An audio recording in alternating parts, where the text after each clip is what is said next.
And the hadith of Ibn Mas'ud says of the first 7 people to declare their faith is this Bilal Ibn Rabah. But Bilal wasn't like other people. Bilal was an Ethiopian slave, enslaved in Mecca.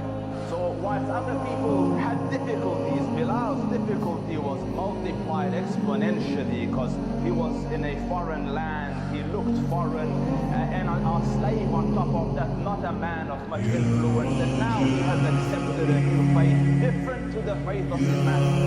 Bilal was a slave, but then Bilal radiallahu anhu left the servitude of man, the slavery of man, and became the slave of Allah subhanahu wa ta'ala. Bilal Ibn Rabah, he was approximately 10 years younger than Muhammad sallallahu alaihi wasallam. His father was Rabah and his mother was a slave girl from Africa.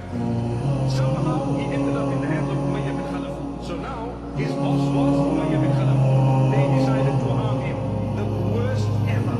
What they did, they used to strip him of his clothing, drag him in the heat, take him, burn him with fire, whip him, and they treated him worse than an animal. They tied him at his neck and they pulled him around and spit on him to swear him just because he was a man from Africa. They said, we want you to swear Muhammad and to praise our gods. And he had a beautiful voice, Bilal Ibn Rabah, beautiful voice. And he kept on saying, Ahadu, Ahadu, Ahadu, Ahadu, Ahadu, Ahadu. He is one, he is one.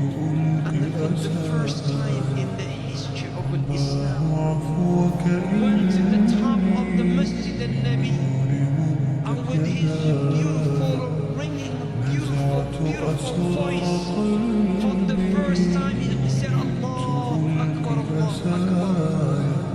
And the people of Medina, when they heard the call, those who were working, they stopped their work.